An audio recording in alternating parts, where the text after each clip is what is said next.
तो कहते हैं कि हमने उनके साथ मुकाबला करना है, हम तो उनकी एक साड़ी का मुकाबला नहीं कर पा रहे। नहीं कर पा रहे और करेंगे भी नहीं, उनका मुकाबला कर भी नहीं सकते। हम 75 ईयर से कहाँ बैठे हैं, वो कहाँ चले गए हैं। अच्छा। ये बात नहीं है, हम उनका मुकाबला कर ही नहीं सकते। आप इंपोर्ट कर रहे हैं उनसे आलू प्याज और अपना टमाटर, आप रोज़ डेली इंपोर्ट कर रहे हैं। आप इकॉनमी की बात उनकी करते हैं, आप उनसे ले रहे हैं आपकी, क्योंकि ये सब्जियां पैदा नहीं हो रही लाहौर में, तो आप डेली वहाँ से ले रहे हैं। आपकी ये तीनों चीज़ें इंपोर्ट कर रहा है पाकिस्तान, भारत से। तो आप क्या बात करते हैं? ये सारी एक्टिंग है इनकी, ये सारी है कि ये इंडिया प्रोपेगेंडा है। मुसलमानों के भी हम कहते हैं ना वहाँ पर डंडे बरसाते हैं, तो उनका वो बरसाते कुछ भी नहीं होता। डंडे बरसाते हैं, कोई वजह होगी, कोई थोड़ा बहुत, मगर ऐसा तो नहीं है। कौन सा जज्बा, आप कौन से जज्बे की बात कर रही हैं? इमोशनल जज्बा। अभी इशरा में वो लड़की, ये इमोशनल है, ये जज्बे हैं कि आप खातून को मारने लग गए हैं कपड़े पहनने पे, कपड़े से जुदा कर देंगे। हाँ, तो ये जज्बा है।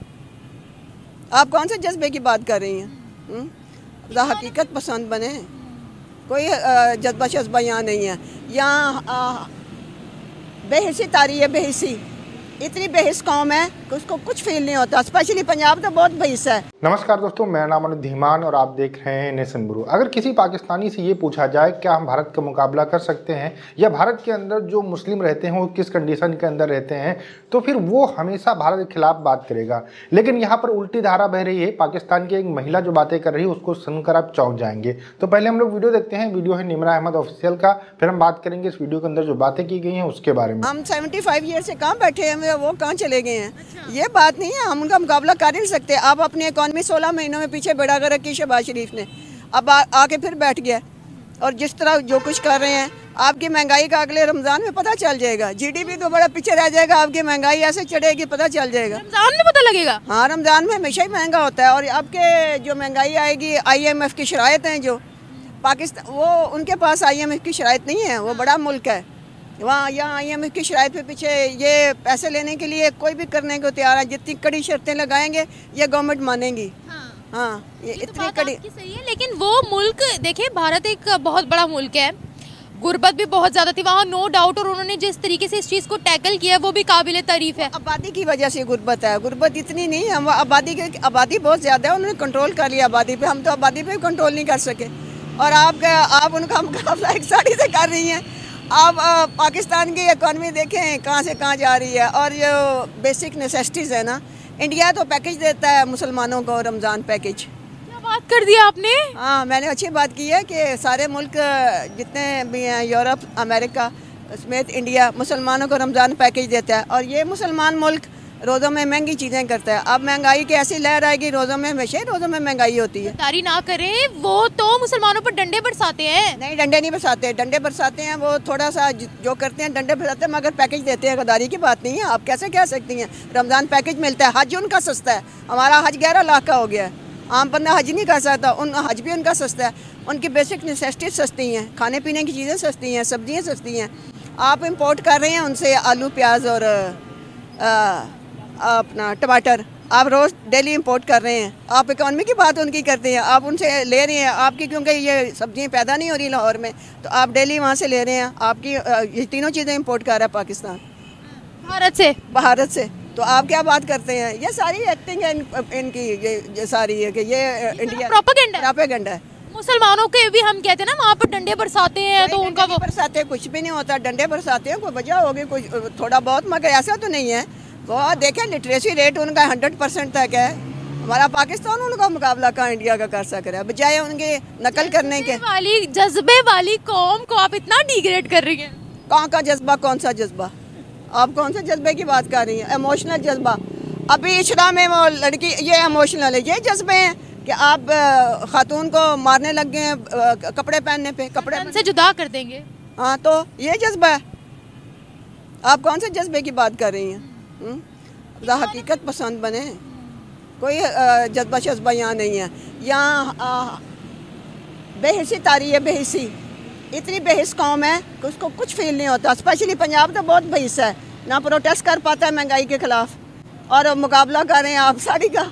अंबानी की साड़ी का। अच्छा ये बताएं कि हम लोग उनकी एक वेडिंग का मुकाबला नहीं कर पाते, फिर हम कहते हैं कि हमने उनको बीट करना है, बात बात पे हम कहते हैं हमने उन पे बम फेंकना है। किस चीज़ पे बीट करना है? उनका असला भी उनके पास ज़्यादा है, उनकी फौज भी हमसे बहुत ज़्यादा है। हमारा मुल्क तो छोटा सा है, वो बहुत बड़ा है, वो तो हमसे बहुत आगे है। बिला वजह मुकाबला करना है। आप जब तक अपनी इकॉनमी नहीं करते ठीक, उस वक्त तक मुकाबला किसी से नहीं कर सकते। आप बेगर हैं, भीख मांगते हैं, IMF के कर्जे लेते हैं बगैर उनके हर शर्त मान के। आप किस चीज़ का मुकाबला इंडिया से कर रहे हैं? इंडिया तो IMF से कर्जे नहीं लेता, भीख मांगता नहीं है। बात ये भी है कि दुनिया की सारी नामवर शख्सियत वहाँ पर मौजूद है, यहाँ कोई आना पसंद नहीं करता। यहाँ आपकी एक्सट्रीमिस्ट बहुत है ना, ये जो मौलाना टाइप है, ये जो इचरा वाक़या है, इसके बाद क्या आना पसंद करेंगे? रोज़ बरोज़ ये वाक़े होते हैं और कोई इन पे सज़ा नहीं किसी को मिलती। तो ये कौन आएगा यहाँ को, कौन पैसे लगाएगा और कौन यहाँ इन्वेस्ट करेगा? ये नहीं हो सकता। पाकिस्तान में जब तक आपकी इंतहा पसंदी बेसी ख़त्म नहीं होती, कुछ भी नहीं होता। आप मुकाबला करना छोड़ दें इंडिया के साथ। लेकिन हम तो ये कहते हैं कि हम बड़े पीसफुल कौम है। पीसफुल तो है, मगर बेइज्जत आ रही है। इस पीसफुल को क्या कहना? बेइज्जत आ रही है, बेइज्जती को अपना पीसफुल कहें। हाँ, आपकी बात में दम है। एक आखिरी सवाल यहाँ पर आपसे पूछूंगी, और वो ये कि किस तरीके से हम भी आगे आए। हम उनकी आज शादियों की मिसाल दे रहे हैं, और ये कहना गलत नहीं होगा कि आज हम उनकी साड़ियों की मिसाल दे रहे हैं कि देखो यार हमें ट्रोल किया जा रहा है इस चीज़ पर। आप अपना लिटरेसी रेट ठीक कर लें, आप एजुकेशन आम करें। हमें सब पता है, हमें गैब का भी इल्म है, ये ना बात करें। तो जब तक एजुकेशन ही नहीं आती, एजुकेट ही नहीं होते, तो फिर बात किस बात की है? हम तरक्की कर नहीं सक रहे, किस लिए? कि हमारी एजुकेशन नहीं है। हमारे 2.5 करोड़ बच्चे स्कूल से बाहर हैं। हमारी एजुकेशन सारे साउथ एशिया में 33% है, वो सारे 100 पे चले गए हैं। तो तरक्की कैसे होगी जब टेक्नोलॉजी नहीं है, एजुकेशन नहीं है? तो तरक्की कैसे होगी? हम नहीं इंडिया का मुकाबला कर सकते, वो तो टेक्नोलॉजी में IT में बहुत आगे है। ये सारी चीज़ें वहाँ नहीं है। कौन सी? ये जो आपने इलिटरेसी बताई कि पाकिस्तान में 100% रेट है उनका, हमारा 33% है। हाँ हाँ, ये सारी चीज़ें मीडिया पर क्यों नहीं दिखाई जाती? मीडिया पे पाबंदी है, मीडिया पर बंद है। मीडिया वाले बड़े बेगैरत हैं, पाबंदी है। ये सही वाली बात नहीं है। ये आपको तमाशा दिखाएंगे ज़रूर फिर के, वो हो गया, ये हो गया, काम की बातें नहीं करते डिस्कस। मीडिया वालों तो इन्वॉल्व है इसमें बहुत ज़्यादा। 50,000 गरीब बच्चों को खाना खिलाया उन्होंने वहाँ पर, जो उन्होंने इतनी लग्जरियस शादी की है, इस खुशी में उन्होंने 50,000 बच्चों को फ्री खाना खिलाया। मुझे यहाँ बताएं, हम यहाँ क्या करते हैं? हम इस चीज़ में भी क्या उनका कंपैरिजन कर सकते हैं? ह्यूमैनिटी में मैंने कहा यहाँ ह्यूमैनिटी, यहाँ दिखावे की बड़ी चीज़ें होंगी। आपको ज़कात दिखावे की मिलेगी, आपको हर चीज़ दिखावे की मिलेगी। मुसलमान मुल्क वाला सिस्टम नहीं है यहाँ पर, हर चीज़ दिखावे की है। वो दिखावा नहीं करते हैं, वो प्रैक्टिकल करते हैं। यहाँ पर जो महिला बात कर रही थी, ये पढ़ी लिखी हैं। अदरवाइज किसी से अगर ये पूछा जाता कि हम भारत से मुकाबला कर सकते हैं, तो कहता हम 100% कर सकते हैं, भारत तो हमारे सामने कुछ है ही नहीं। लेकिन जब उससे ये पूछा जाता किस तरीके से कर सकते हैं, तो वो कहता कि हम मुसलमान हैं, वो हिंदू हैं, काफिर हैं, इस वजह से हमसे कभी जीत नहीं सकते हैं। हालांकि जब इतिहास उठाकर देखा जाए तो फिर बहुत सारी ऐसी चीज़ें मिलती हैं जिसमें कई बार पाकिस्तान मुँह की खा चुका है। ये पढ़ी लिखी हैं, इसीलिए बात कर रही हैं कि उनकी इकनॉमी अच्छी है, मतलब भारत की इकनॉमी अच्छी है, हमारी इकनॉमी नहीं अच्छी है। हमारे यहाँ पर बहुत सारे इशू हैं, एजुकेशन नहीं है, इसके अलावा जो कट्टरता है वो कहीं ना कहीं हावी होती जा रही है, जिसकी वजह से जो पढ़े लिखे लोग हैं वो खुलकर बात नहीं कर पा रहे हैं।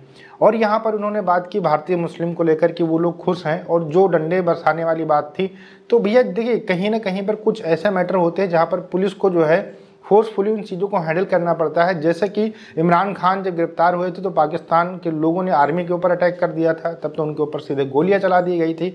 तो छोटे मोटे जो मुद्दे होते हैं उनके वीडियो देखकर पूरे देश के बारे में एक आइडिया लेना वो गलत होता है। पाकिस्तान के लोग क्या करते हैं कि कोई भी वीडियो मिल जाती है भारतीय मुस्लिम की, तो उसको जो है बहुत अच्छे से देखते हैं, उनको लगता है कि पूरे भारत के अंदर यही हो रहा है। वही यहाँ पर ये महिला कह रही हैं कि भारत के अंदर जो है रमज़ान जब आता है तो सब्सिडी दी जाती है, मतलब राशन दिया जाता है, या फिर जो घर की ज़रूरत की चीज़ें होती है गवर्नमेंट की तरफ से दी जाती है। लेकिन भारत के अंदर ये परमानेंट दिया जाता है। पिछले कुछ सालों से जो राशन है वो लगातार दिया जा रहा है, घर की ज़रूरत की चीज़ें जो हैं वो लगातार दी जा रही हैं। तो इसमें रमज़ान का अलग से कुछ नहीं है। हाँ, ये पहले था कि हज के लिए सब्सिडी दी जाती थी, वो शायद अब बंद कर दी गई है, लेकिन जो हज का कॉस्ट है वो पाकिस्तान से कम है भारत। और यहाँ पर जो मैडम ने एक बात बोली थी कि भारत का जो लिटरेसी रेट है वो 100% है, 100% नहीं लेकिन 80% के आसपास में है, तो थोड़ा बहुत यहाँ पर करेक्शन करने की ज़रूरत है। अदरवाइज इन्होंने बिल्कुल साफ साफ सारी चीज़ों के ऊपर बात की कि हमें एजुकेशन के ऊपर बात करनी करनी चाहिए, हमें डेवलपमेंट के ऊपर बात करनी चाहिए, हमें इकोनॉमी पे बात करनी चाहिए। अदरवाइज हम कभी भी भारत से जो है पंगा नहीं ले सकते हैं, हम उसके सामने है भी कुछ नहीं। लेकिन ये बातें पाकिस्तानियों को बिल्कुल भी अच्छी नहीं लगेंगी। आपका क्या कहना है हमें कमेंट सेक्शन में जरूर बताइएगा। मिलते हैं नए वीडियो के साथ। नमस्कार, धन्यवाद, जय हिंद, जय भारत।